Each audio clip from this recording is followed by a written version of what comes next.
Hey there, wine fans. Wine Shark with you here again for another wine basics video. Today we're going to talk about wine label basics. So by the end of this video, you should understand how to separate marketing from information and how to read a wine label to know what's in the bottle, or how to find wines that at least tell you a little bit about what's going on so you can make good buying choices. So broadly speaking, we're going to talk about marketing and marketing hype and information and what's on the label. So to address marketing first, there's a lot of information you're presented at when making a choice about buying wine. In fact, according to a 2018 article by CNBC, there are over 9,600 wineries that are competing for your attention out there in the marketplace. As you might probably know, whether you go into a grocery store, a small liquor store, a big box liquor store, there can be hundreds to thousands of label options out there, all trying to grab your attention and separate themselves from their neighbors. Additionally, Nielsen reports showed us that over 60% of buyers make their buying decisions for wine or liquor or beer when they get to the shelf itself. That means that we don't go into the store knowing exactly what we're going to buy. We may know that we're going to pick up some wine. We may know broadly what type or style we're looking for, but we rarely have it dialed down to a very, very specific level. You can kind of equate this, though, as a natural function, just like if you go out to a restaurant. You might know what type of restaurant you're going to or even where you're going to, but you probably don't look at the menu in advance and order even before you get there. You wait to see what there is, you compare, and you see what mood you're in. So that's a natural buying instinct, but it means that we are very much subjected to wine labels and what they do. Okay? So let's talk about styles of wine labels, what kind of things you're going to see. The first and kind of traditional thing you're going to see are old world or old school style wine labels. Okay, I'll do an entirely separate video on wines like this, but generally speaking, they show you where the wine's from. They might show you who it's made, very specifics about some of the prestige that goes into those wines. But they have a lot of information on there. But it's generally only useful to you if you know and understand kind of both the language and the codes that they're using. If you understand those words, then they can help you tell you what's in the bottle. But if you don't know those words, not necessarily as helpful. You might also find modern type wine designs. So a lot of things that involve artwork and much more modern Madison Avenue advertising level style design really has become a long way in the last, say, 30 to 40 years. And you get some amazing stuff that is both illustrative, is evocative. It tries to tell you about the wine's brand without actually saying anything. It could be just as simple as a name, like, say, Sterling or Freemark Abbey, or it might be something that's very trendy or fun, something like, say, Menage a Trois or Conundrum. You get a lot of play on words and just anything they can do to separate yourself. So some minimalist examples, a label like that might be something like this. This is Dave Finney's collection called Locations. This is a sticker that reminds you of the European stickers that used to appear on automobiles, and this is his France entry into that particular set. So doesn't tell you a lot on the label except that it's from France, and there you go. So it's very much trying to get you to go based on an impulse and a feeling. Now, most of the modern examples I see are kind of a mix between that artwork and style and information as well. Additionally, there's some new stuff that's coming around with augmented reality. Some of you may have seen the 19 Crimes bottles, where you can use a phone app that allows you to hold it up to the label and it basically makes the label talk. Well, while that's an interesting marketing gimmick, the concept of augmented reality and what information it might pass to you as a consumer has a lot of potential, in my opinion. Imagine being able to pick up a bottle of wine that's been laying down in your cellar for 10 years, you hold your phone up to it, it reads the label, goes back to that wine's database and says, oh yeah, this is now ready to drink, or hey, hold on to this for a couple years, it's still not quite at its peak maturity. There's a lot of things that you could do with augmented reality beyond just make talking heads and fun at the countertop decisions. But the bottom line is, if you rely on marketing, you're relying on guts and risk, right? You're buying into whatever it is that they're selling, and you don't know really what it is that you're getting. Both these wines that I showed you as previous examples, by the way, have great juice inside. I really enjoy them. Dave Finney, the guy who makes the Location series, is one of my favorite winemakers, and it's because I know that I was able to choose that and select that bottle and know that I'm going to get something fun inside. But that, again, if you don't know that, why would you make the choice?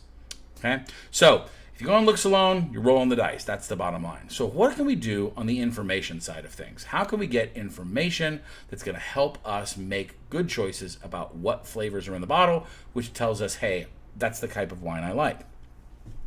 Now, another thing that the CNBC report showed was that price can have an effect on information that you might see on labels. Generally, the assumption being that the more you're spending on wine, the more you probably know about wine, and therefore can appreciate and or understand the language that they're using. That may or may not be true, but the correlation certainly seems to be something that it pointed to. So the first thing we want to know, though, about pieces of information on the bottle, the thing that's critical is what's in the bottle. Okay, specifically by that I mean what variety of grape. Okay. If you're at least basic into your wine knowledge, you probably know the names of grapes you already like. Or if you're in the medium and advanced categories of wine, you know a lot about specifics about how particular wine varieties taste. So you know the difference between a Chardonnay and a Semillon and a Chenin Blanc and a Riesling. You could probably say that at the advanced level, or even at the basic level, you know, hey, I like Chardonnays. I had one before. It was pleasing to me. So first, you want to see that name on the label. What varieties? If it's a blend, you want to make sure you see the types and percentages on the back of the label. Okay, so if it's going to be a generic, it's their Heritage Red Blend, tell me that it's a 80% Cab, 10% Cab Franc, 10% Merlot blend, or whatever. Those percentages help you understand what you like in the bottle so that you can repeat that again and again. Next, we want to know where the grapes are grown. As we've shown in our Wine Styles series, the same grape can taste very different in different parts of the world and under the hands of different winemakers. So, where the grapes are grown is an important factor that we look for on the label. The more specific the information, the better. Okay, so as opposed to just say France, we might want to know that it's not only from France, but it's from Bordeaux. It's not just from Bordeaux, it's from the Medoc. It's not just from Medoc, it's from Chateau de Virocha. So the more specific you get, the more prestigious you get, and the more information you can glean about how that wine tastes. Okay. Next, we want to know, what does the wine taste like? Okay. A good wine label, if we don't know the things, the last two things above, i.e., you don't know how a particular type of grape tastes, you don't know the difference in why that grape might taste somewhere specifically, what the very least a good winemaker can do in a helpful wine label is can tell you the types of flavors that you should expect to see out of that wine. Okay? Good flavor words are welcome additives to any wine label. Okay? So tell me, it's going to taste like blackberries and raspberries. Is it going to taste like citrus fruits or tropicals? These types of things help me imagine in my mind what I'm about to get. Is it crisp? Is it bold? Is it light? Is it fruity? All of those things are helpful. The more specific, the better. Again, just like location, more specific information helps us make better choices. Lastly, they may throw in food pairings. Now, these can be kind of slippery and tricky, but the more specific the food pairing, the better off the information. So if it says, for instance, that it pairs well with, say, grilled salmon, that's a great example as opposed to, say, it goes well with fish. Fish is a very broad category. It doesn't really help as much. Okay? So the other thing you're going to look for is, who are they? In other words, you're almost always going to see this. Who it is that makes the wine is going to be somewhere on that bottle. No winemaker in his right mind is going to leave it off. But we're also looking at who's importing the wine, if it's from somewhere else, or who's actually the wine company itself, because that might tell us a little bit about its provenance, about its winemaker's particular philosophy about winemaking, things like that. Remember, I mentioned Dave Finney being part of the Location series. I know a little bit about his winemaking philosophy, and therefore, if I had just read that on the back of the bottle, that's a good trigger sign for me to say, hey, I like the way this guy makes wine. So that's the fifth thing we might want to look for, or fourth thing, sorry. So in summary, let's look at a couple of examples, a good example and a bad example. We're going to start with a bad example. Both of these, by the way, are great wines, but when it comes to their labels, one of them is certainly superior to the other. So the bad example is Kung Fu Girl. I love this little Riesling from Washington State. It says right here, hey, I'm Kung Fu Girl. I've got this artistic kind of thing, this black and white minimalist. I love this negative space label. I think it's slamming. It even says, hey, I'm Riesling, all right? I've got a year, and I'm from Washington State. So it's telling me what type of grape, and it's telling me where it's from. But on the back of the label, there's not much more than this. They've got a little handy phrase here, land to hand, vineyard to bottle. They tell me the same information on the front, Riesling, although it says Columbia Valley, not Washington State, so it's more specific. 2018, and it tells me that it's vinted and bottled by Charles Smith Wines. Okay, but that's it. Doesn't tell me anything about the wine itself. If I don't know how Riesling tastes, or if I don't know how Riesling in Washington State is different from Riesling in Germany, or how Riesling from the Columbia Valley is different from the Riesling from the Mosel Valley, that's not helpful. Okay, it kind of stopped short. So that's an example where you could have room for improvement. The wine is great. I trusted the wine from the get-go because I love Washington State Rieslings. I kind of knew what I was in for, but again, that's my level of knowledge helping me make the choice. Bad example then? Good example then. Here's a great good example that we're going to be coming up. This is a Tressol's Priorat. This has got a nice fancy label. It's got foil on it. It's very simple, kind of artistic. Doesn't say a ton on the front, but this back label is where some serious awesome is. Okay, I'm going to read through this just for your benefit because it's hard to show up to the camera. But it says this is from Priorat DOCA. That is the Domaine Origine Calificada from Spain. It is a red wine product of Spain, and this is their old vine red blend. Okay, it says that it's aged for 9 months in French and American oak barrels. It tells me a little bit about how it's made. It tells me a little bit about its prestige, about Tressol's, and how it's the name of the vineyard and the way that the grapes grow there in the region of Priorat. But here's the real kick.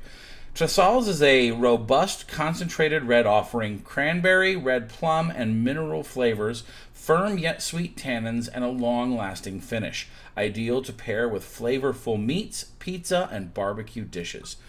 Flavors, specifics, food specifics, that's everything I need to know. Whether I know anything about Priorat or not, that's awesome. The only thing that this is lacking is the type of grapes and the percentages they're on. Priorat is a particular red blend. What's the one thing I wish they could do better in here? But this is a pretty damn good example. Even if I don't know that going in, if I try this and I like it, I'm going to know, hey, I like Priorat from Spain. So there's some example on the basics of wine labeling, how to look for good information. We didn't cover things like the mandatory government warnings and things like that, alcohol by percentage, by volume, that kind of thing. Those are things you're going to find because of the FDA, and they're normal, but generally speaking, they don't help us make much in the way of decisions, except for maybe ABV. But with that, why don't you tell me about some of the wines labels that you guys have found? Which ones have grabbed your attention? Which ones have provided great info? Which ones did you get lucky on? Which ones did you have a bad experience with? If you rolled the dice, did you crap out, or did you roll a 7? So let me know in the comments below. And thank you guys so much for viewing the video. I want you to like and unlike if you don't like. Subscribe down at the bottom and hit that bell. Share with a wine-loving friend and help the channel grow. We'd love to see more faces and more commentary around here. And I want to say a big shout out to our generous Patreon supporters who make all of this possible with all the technology, the wine, etc. And if you'd like to see more of what we're doing as far as what we're drinking, check us out on Vivino. Links will be in the description below, and you can see some of the wines that we've been drinking, rating, and passing through here at Wine Shark. So until next time, cheers.